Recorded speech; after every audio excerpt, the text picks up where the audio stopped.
What devastating tragedy at your child's school was easily preventable? My daughter has been getting followed home by the same 3 seniors ever since she started freshman year 5 months ago, and the school's only response has been, "Boys will be boys." Well, last Monday I was eating lunch at work when I got a series of frantic texts from Lila. "They're in the girls' bathroom. They're trying to climb into my stall. Please help Dad.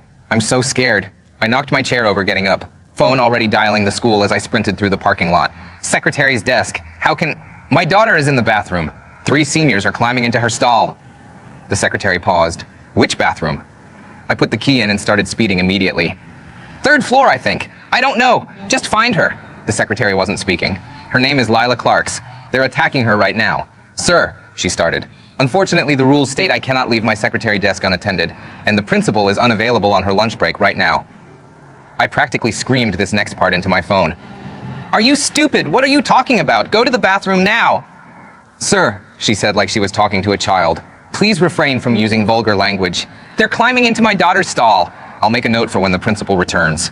I hung up, realizing I was dealing with a human robot. Lila hadn't texted in 4 minutes now. 8 minutes later, I abandoned my car sideways in the bus lane and sprinted through the front doors of the school. The secretary looked up from her computer, mouth opening to speak about sign-in procedures, but I was already past her. I ran to that bathroom faster than I'd ever ran in my life, but when I got to it and went to open it, my worst nightmare came true. It was locked from the inside. The boys must have gotten the keys to deliberately do this. I pressed my ear against the door, and I could hear them in there with her. Lila was crying, her clothing was getting ripped, and suddenly her crying turned into muffled screaming like someone covered her mouth. I threw my shoulder against the door, but these were the new doors they'd installed after the shooting 4 years ago. Reinforced steel frames, the door didn't even shake. "Lila, I'm here!" I grabbed a chair from the hallway and swung it full force. The chair shattered into pieces while the door stayed perfect. The fire extinguisher was heavier. I hammered it against the lock mechanism over and over, metal ringing through the hallway. But these doors were doing exactly what they were designed to do. By now, the secretary had climbed the stairs, panting and red-faced. "Sir, you're destroying school property. I'm calling security." "Give me the key," I yelled. She visibly shook at how angry I was. "I don't have bathroom keys, sir," she said. "Only the principal has those, and she's..." By the time she finished her sentence, I was running to her office.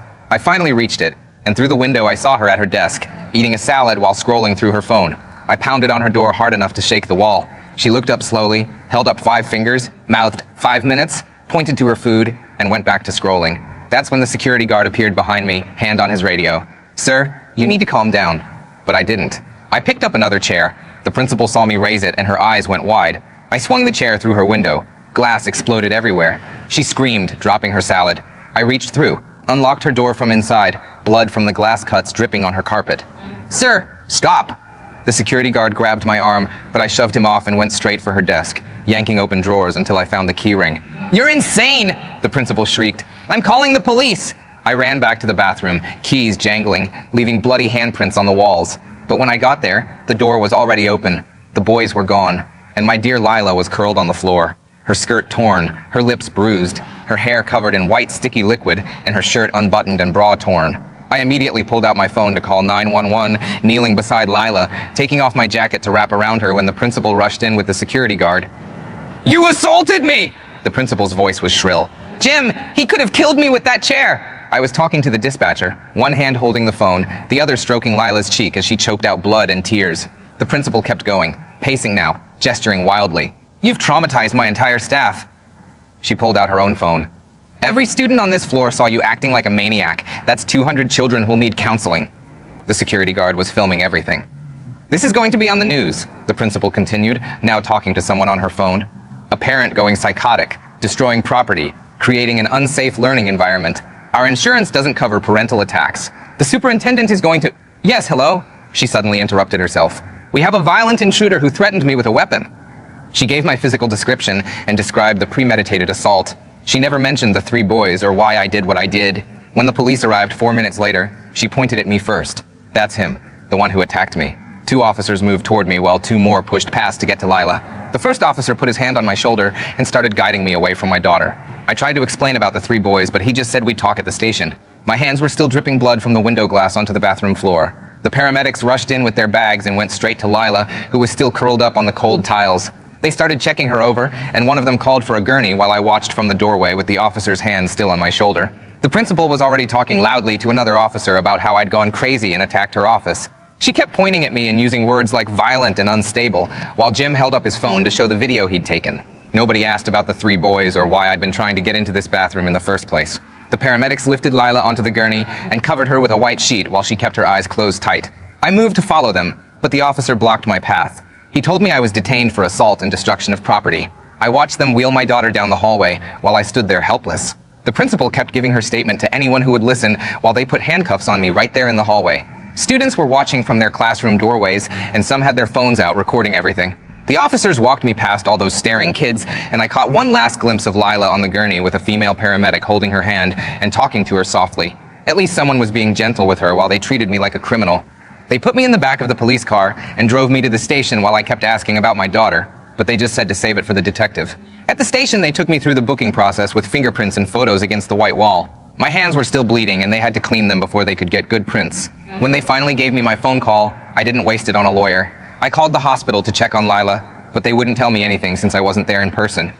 All they'd say was that she was examined and I'd have to come in person for any information. I found out later that a victim advocate had met Lila at the hospital for the SANE exam while I was stuck in that holding cell. This woman stayed with her through the whole process and explained each step so Lila wouldn't be scared. The evidence collection took hours with photographs and swabs and measurements, while I sat in custody not knowing what was happening. They released me that evening with a citation and a court date for the property damage charges. The desk sergeant mentioned something about the principal not pressing assault charges at this time, which made it sound like she was doing me some kind of favor. I practically ran to my car in the station parking lot and drove straight to the hospital. I found Lila in a room on the 3rd floor all cleaned up, but her eyes looked empty, and she flinched when I moved too fast toward her bed. She whispered that I shouldn't touch her, but please don't leave either. I pulled the chair close to her bed so she'd know I was there, but gave her the space she needed. We sat there for a while without talking until Detective Paula Norris showed up with her notebook. She interviewed us separately, starting with me in the hallway while a nurse stayed with Lila. I gave her the exact times from Lila's texts and told her about the secretary refusing to leave her desk and the principal holding up 5 fingers for her lunch. The detective took notes without much expression, but I saw her jaw get tight when I mentioned that 5-finger signal. She went in to talk to Lila after that, and I could hear soft voices through the door, but not the actual words. The hospital discharge planner came by with a stack of pamphlets about trauma responses and therapy resources and what we should expect in the coming days. She talked about safety planning and follow-up appointments and gave us numbers to call if we needed help. My brain couldn't process all the information she was throwing at us about counseling and support groups and medical follow-ups. She kept talking about normal reactions to abnormal situations and how recovery isn't linear, and all these terms that just went over my head. All I could think about was getting Lila home and safe and figuring out how to deal with everything that had just happened to us. The discharge nurse wheeled Lila out to my car while I pulled it around to the emergency exit. I helped her into the passenger seat, and she immediately curled up against the window. We drove in silence for 10 minutes before she finally spoke. "Don't tell Grandma yet," she said quietly. "Or anyone. I can't handle people knowing." I nodded and kept driving. The rest of the ride was silent except for her occasional sniffling. When we got home, I carried her bag inside while she walked slowly to the door. I went through every room, checking windows and testing locks. The back door got an extra chair wedged under the handle. I pulled all the curtains closed even though it was still afternoon. My phone showed 14 missed calls from the school, but I deleted the contact completely. Lila stood in her doorway looking at her bed for a long moment. Then she turned and went to the living room instead. I found her favorite blanket in the hall closet and brought it to her. She wrapped herself up on the couch and closed her eyes. Neither of us said anything about school tomorrow because we both knew she wasn't going. My phone buzzed with a news notification and my stomach dropped. The school had released a statement about a violent incident involving a parent. They described property damage and disruption to the learning environment. Not one word about the assault. The comments were already flooding in, calling me unhinged and dangerous. People were sharing the story and adding their own opinions about parents who can't control themselves. I turned my phone face down, but it kept buzzing with more alerts. Detective Norris called an hour later while Lila was dozing on the couch. She explained the interview process would be thorough but slow. She said Lila would have an advocate present for everything. Her voice was professional, but there was something understanding in her tone. She scheduled us to come to the station in 2 days. The next morning I made breakfast, but Lila only picked at the toast. She went back to the couch with her blanket while I answered work emails. 3 days later we drove to the police station for her formal statement. The advocate met us in the lobby and introduced herself to Lila. They went into an interview room together while I had to wait outside. I sat in that hard plastic chair for 2 hours watching the clock. Other people came and went, but I just sat there waiting. When the door finally opened, Lila looked exhausted, but the advocate said she did great. Detective Norris came out and told me Lila was very brave. We went home and Lila went straight back to the couch. The next afternoon, someone knocked on our door and I found a process server standing there. He handed me papers and asked me to sign for them. It was a no trespass order from the school banning me from campus indefinitely. The document cited safety concerns and property damage. The irony of them caring about safety now made my hands shake. I signed for it and added the papers to my growing file. My phone was going crazy with notifications, so I finally looked. Someone had posted a video of me breaking the principal's window. It was edited to start right when I picked up the chair. You couldn't see the principal holding up 5 fingers or hear anything about Lila. The comments were brutal. Parents were calling me violent and unstable. They said people like me shouldn't be allowed near schools. I deleted my Facebook and Twitter accounts rather than read more. That evening, my boss sent an email asking about concerning reports he'd received. He scheduled a meeting with HR for the next day. The email mentioned conduct unbecoming and reputation damage to the company. My stomach sank, realizing this could cost me my job. I spent the night preparing documents and timeline notes. The HR meeting was uncomfortable with lots of questions about my judgment and decision-making. They put me on administrative leave pending investigation. 2 days later, I met with attorney Dimitri Lawson about the property damage charges. His office was downtown in a tall building with leather chairs. He listened to my story and took notes on a yellow pad. He said we could argue extreme circumstances, but warned me the principal had political connections. He started talking about plea deals and reduced charges. I wasn't ready to hear about accepting guilt for trying to save my daughter, but he said fighting it could make things worse for Lila's case. We scheduled another meeting for next week to review options. Meanwhile, Lila had her first appointment with therapist Samara Green. I drove her there and waited in the car while she went inside. The session was mostly paperwork and safety assessment according to what Lila told me after, but Samara taught her some breathing exercises for panic attacks. She showed Lila how to ground herself when the fear got too strong. It was the first time I'd seen Lila look slightly less scared since everything happened. She had another appointment scheduled for 3 days later. The therapy office was quiet and had soft lighting that seemed to help. Lila said Samara was nice and didn't push her to talk about things she wasn't ready for. We stopped for ice cream on the way home, even though neither of us really wanted it, but it felt like something normal people would do. The house felt too quiet when we got back. I kept checking the locks even though I'd already checked them twice. 3 days passed before a man named Cullen Burgess called from the district office. He said he was the Title IX coordinator and needed to discuss the alleged incident at the school. The way he kept saying alleged and reported made my stomach turn. I asked what they were doing to keep Lila safe right now. He told me everything had to follow proper process and they couldn't rush to judgment. I hung up harder than I meant to. The next morning, the school sent certified letters saying the 3 boys couldn't contact or come near Lila. But that same afternoon, Lila's phone buzzed with an Instagram message from a fake account. "You ruined everything," was all it said. But we both knew who sent it. I took screenshots of everything, including the account details and timestamp. Lila's hands shook for the rest of the day, even after I forwarded everything to Detective Norris. She called back 2 hours later with the first good news we'd gotten. The school had security cameras in the hallway near that bathroom, and she'd gotten the footage. You could see all 3 boys going into the bathroom area right when Lila's text to me started. The timestamp showed this was happening while the principal was still at her desk eating lunch. This proved she could have helped, but chose not to. Detective Norris also got all the phone records from that day. Every single text Lila sent me was there with exact times. My call to the school at 12:47 was logged. The secretary's call to security about property damage came at 1:03, but she never mentioned anything about a student being attacked. Each piece of evidence made our timeline stronger. The detective said this pattern of documentation would help our case. Then the SANE nurse's report came in, and I had to run to the bathroom to throw up. The clinical words describing what happened to my daughter were worse than any nightmare. But Detective Norris said this medical evidence moved everything forward in a big way. I tried signing up to speak at the next school board meeting, but the woman on the phone said I couldn't talk about specific student matters in public comment. I started writing remarks about general safety protocols instead. I had to stay calm and strategic, even though I wanted to scream about what they'd done. A reporter from the local paper emailed, asking if we wanted to tell our side after seeing the viral video. I wrote back saying no, but gave them Detective Norris's contact information. Maybe media pressure would make the district actually do something. Detective Norris called again with more news. The custodian who cleaned that bathroom area had come to her quietly. He'd seen those 3 boys hanging around that morning and noticed they had keys they shouldn't have. He was scared to say anything publicly, but agreed to give a sworn statement about what he saw. Then Dimitri called with bad news. The principal had filed for a restraining order against me, saying she feared for her safety. He said this was just a tactic to make me look dangerous before Lila's case went anywhere. We'd have to go to court next week to fight it. After 2 weeks, Lila wanted to try going back to the school for just 1 class. The counselor said this was a good step. I drove her there and walked her to the building. She made it to the hallway outside her math class. Then she smelled something and froze completely. It was the same cologne one of the boys always wore. She couldn't breathe and started crying. I got her out of there as fast as I could. She sobbed the whole drive home, saying she was sorry for being weak.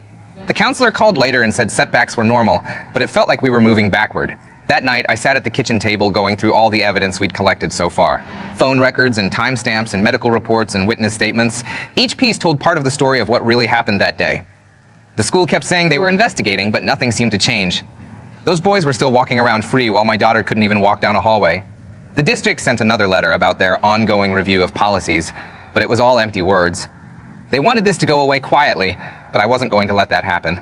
Every day brought some new piece of bureaucracy or legal paperwork, court dates for the restraining order and meetings with lawyers and forms to fill out, all while Lila stayed home trying to heal from what they did to her. The system that was supposed to protect her had failed completely, and now we had to fight it just to get basic justice. 3 days later, Dimitri called me at work and said the DA wanted to meet about my property damage charges. I drove to his office and he explained they were offering a plea deal for misdemeanor property damage with probation and paying for the principal's window. He thought I should take it because fighting the charges could complicate Lila's case and make me look unstable in court. My gut wanted to fight because I had a good reason for what I did, but Dimitri kept saying Lila needed stability more than I needed to prove a point. I signed the papers even though it felt wrong admitting guilt for trying to save my daughter. The next morning, Cullen Burgess from the district called about interim safety measures for when Lila returned to the school. They offered schedule changes so she wouldn't see those boys and an adult escort between classes and access to a private bathroom. I wrote down every gap in their plan, like what happens during fire drills or assemblies or if the escort was absent. Burgess kept saying it was the best they could do while still investigating, but their best wasn't good enough to protect her before, so why would it be enough now? 2 days later, I was loading groceries into my car at the store when someone called my name. I turned and saw a man in a suit walking toward me fast. He said he was one of the boys' fathers, and I was ruining his son's future over teenage mistakes that got blown out of proportion. I kept loading my groceries and didn't respond, but he followed me around my car saying his son was losing his college scholarships and getting death threats online. He threatened to sue me for defamation if I didn't make Lila drop the charges. I got in my car and started it, but he kept talking through my window about how boys do stupid things sometimes, and we were destroying his family. My dash cam was recording everything, including when he said his son might have gotten carried away, but didn't mean any real harm. I drove off while he was still talking and saved that video file immediately. That afternoon, the district sent out an email to all parents calling the incident a student conflict that was addressed through proper channels. They praised their quick response and commitment to student safety without mentioning the assault or that I had to break a window to get help. I started writing a response listing the actual timeline with every text and phone call and how long each person took to respond or not respond. I included the secretary refusing to leave her desk, and the principal holding up 5 fingers for her lunch, and the 3 boys having keys they shouldn't have had. Dimitri reviewed my draft and made me take out the parts, calling them incompetent and negligent, even though that's exactly what they were. Detective Norris called that evening with an update on her investigation. She'd interviewed all 3 boys separately over the past 2 days, and their stories were completely different. One claimed he was never in that bathroom at all. Another said Lila invited them in and everything was consensual. The third admitted being there, but said the other 2 forced him to watch and he didn't touch her. Their parents had hired lawyers who were now trying to coordinate their stories, but it was too late because Norris already had their first statements recorded. She said the contradictions actually helped our case because innocent people don't need to coordinate lies. A week later, someone knocked on our door at dinner time. 2 people from Child Protective Services stood there with clipboards saying they needed to do a mandatory home visit because the case involved a minor.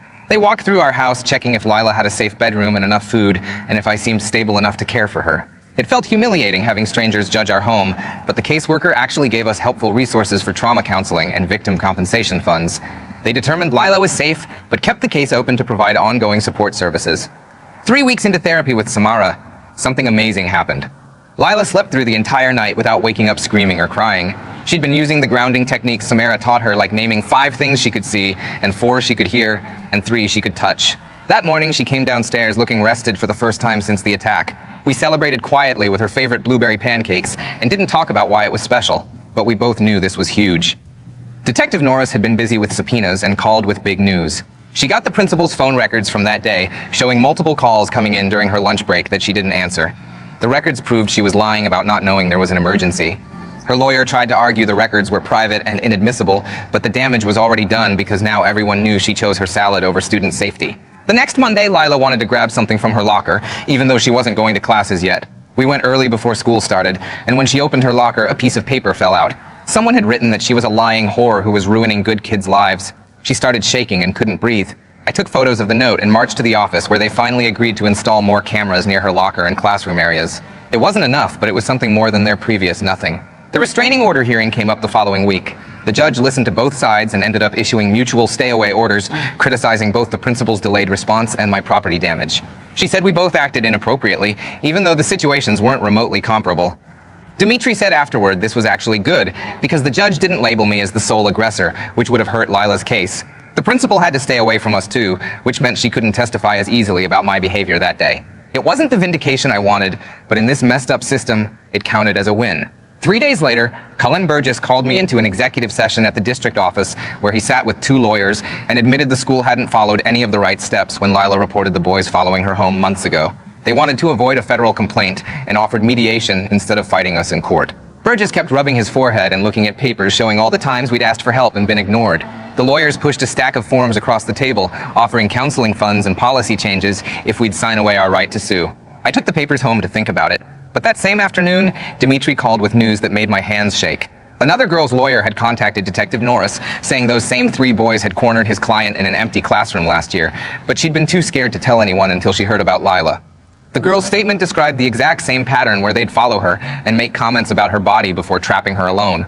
Detective Norris said this changed everything, because now we had proof they'd done this before, and the school should have known. She spent the next 2 weeks putting together a case file thicker than a phone book, with witness statements and timeline charts and security footage from both incidents. When she finally submitted it to the DA's office, she called to warn us that prosecutors never file all the charges police recommend, but she'd fought hard for as much as possible. The waiting was awful, but after 10 days, the DA's office called Dimitri with their decision. They filed criminal assault charges against 2 of the boys and sent the youngest one's case to juvenile court since he'd just turned 17. Some charges got dropped for lack of physical evidence, but the main assault charges stuck, which was more than most victims ever see. The same week, I had to face my own legal problems when the plea offer for breaking the principal's window came due. Dimitri said taking the misdemeanor deal would help Lila's case by showing I wasn't some crazy violent person, and the judge would give me probation with community service instead of jail time. Standing in that courtroom admitting guilt for property damage while those boys hadn't even been arraigned yet made my throat burn, but I signed the papers and accepted 6 months probation plus 200 hours picking up trash on highways. Meanwhile, the Title IX investigation finally wrapped up with results that sounded good on paper, but felt hollow in reality. The boys got removed from campus temporarily and had to do online school while Lila got a tutor to help her catch up on missed work, and the principal got put on administrative leave pending further review. The district wouldn't admit they did anything wrong, but their actions said everything their lawyers wouldn't let them say out loud. 2 weeks before the criminal trial started, Lila had to testify at a closed preliminary hearing to determine if there was enough evidence to proceed. Her advocate held her hand the whole time while she answered questions about that day in the bathroom, and I could see her shaking from across the courtroom. The defense lawyer tried to confuse her with questions about exact times and why she didn't scream louder, but she got through it without breaking down completely. Afterward, in the hallway, she looked exhausted, but said facing them made her feel stronger, even though every word had been terrifying. That weekend, a reporter from the local paper published a huge investigation about how schools handle assault cases using our story without names as the main example. The article had charts showing how many reports were ignored, and quotes from experts saying schools care more about liability than student safety. Within hours, the school board announced emergency meetings to review all their policies, and parents started showing up at board meetings demanding real changes. My boss called me in the next Monday saying HR had reviewed everything and decided on a 2-week unpaid suspension for missing work during the incident and creating negative publicity for the company. They made me sign a performance improvement plan with monthly check-ins, and everyone at work looked at me differently now, but at least I kept my health insurance for Lila's therapy bills. The suspension actually gave me time to drive Lila to her new therapy support group for teen assault survivors that Samara had recommended.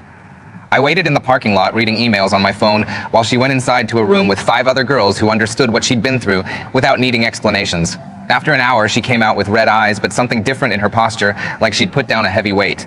She didn't talk about what happened in there, but on the drive home, she said one sentence that made everything else worth it. I survived. The other girls had nodded when she said it, and for the first time since this started, she'd felt less alone in what happened to her. The district's lawyers called me 3 days later with their mediation offer, and I could tell from their careful tone they wanted this to go away quietly. They wouldn't say the school did anything wrong, but they'd cover all of Lila's therapy costs, plus bring in outside experts to review their emergency response protocols and require every staff member to complete 40 hours of training on handling student safety situations. I wanted them to admit what they did to us, but Dimitri reminded me that getting Lila's treatment paid for mattered more than my need for them to say sorry out loud. So I signed their papers with hands that shook from holding back everything I wanted to scream at them. The next week, we sat in a small office with a new counselor who specialized in helping kids return to the school after trauma, and she spread out papers showing different options while Lila gripped my hand under the table. She suggested starting with just 2 morning classes, math and English, with a quiet room available if Lila needed to leave, and an adult escort to walk her between buildings so she'd never be alone in the hallways. Lila's voice was barely above a whisper when she said she wanted to try, even though I could see her whole body tense at the thought of walking through those doors again. We practiced the route she'd take the weekend before school started, walking the empty hallways while she pointed out safe spots she could go if she felt scared. The counselor's office on the second floor, the nurse's station near the front entrance, the library with its back exit she could use if she needed to leave fast. Monday morning came too quickly, and Lila put on her new backpack with hands that wouldn't stop shaking, but she got in the car anyway, and I drove slower than usual, trying to give her more time to prepare. The escort met us at the side entrance, a kind older woman who'd been briefed on everything, and she walked Lila to her first class while I sat in the parking lot for 2 hours in case she needed me. She made it through both classes without calling me, though the counselor texted that she'd used the quiet room twice to do her breathing exercises when the hallways got too loud between periods. When I picked her up at 11:30, she looked exhausted, dark circles under her eyes and her shoulders hunched forward. But there was something else there too, a tiny spark of pride that she'd done it. We went straight to the ice cream shop even though it was barely noon, and she got 3 scoops of different flavors, while I got my usual vanilla, and we sat outside eating slowly while she told me about how her English teacher had welcomed her back without making a big deal about where she'd been. 3 weeks into this new routine, I got an email from the district announcing personnel changes, and buried in the middle was one line about the principal being reassigned to a curriculum development position at the district office starting immediately. The teachers' union had protected her from being fired completely, but at least she wouldn't be around kids anymore, stuck in some windowless office reviewing textbooks instead of ignoring students in crisis. Dimitri called that same afternoon with news about the boys' cases moving forward and said the youngest one's lawyer wanted to meet about a possible plea deal that would include court-ordered treatment and permanent restraining orders that would follow him even after he turned 18. The other 2 were still fighting the charges, their expensive lawyers filing motion after motion, trying to get evidence thrown out. But the one taking the deal would have to allocate what happened as part of his plea, which would make the other cases stronger. Lila listened when I told her about it after dinner, and nodded slowly before saying she felt a little safer, knowing at least one of them admitted what they did, even if it was just to get a lighter sentence. Saturday morning we went to the garden center, and Lila picked out a small oak tree, running her fingers over its thin trunk, while I loaded bags of soil and mulch into the cart. We dug the hole together in the backyard's corner where it would get morning sun, neither of us talking about what it meant or represented, just focusing on making sure the hole was deep enough and the roots had room to spread. Every morning after that, Lila would go outside before school to water it, standing there with the hose for exactly 5 minutes like it was the most important task in the world. And I'd watch from the kitchen window as she tended to this one small thing she could control. 3 months crawled by with therapy twice a week, and school 3 mornings a week, and court dates that kept getting postponed. And then one Tuesday evening while we were making spaghetti together, I made a stupid joke about the pasta looking like worms, and Lila actually laughed. Not just a polite smile, but a real laugh that came from her stomach. It only lasted a second before she caught herself and went quiet again, but for that one moment she sounded like herself, like the girl who used to sing in the shower and leave her shoes everywhere and argue with me about curfew. Now I'm sitting at our kitchen table typing this while Lila does her geometry homework across from me, occasionally asking for help with a problem, even though I know she can solve them herself. She's back at the school part-time with support systems in place, sleeping through most nights without nightmares, and the boys' cases inch through the legal system, but we don't check for updates every day anymore. We're not over what happened because you don't just get over something like that, but we're living with it, taking things one day at a time, and right now that's enough. Thanks for hanging out with me today. Seriously.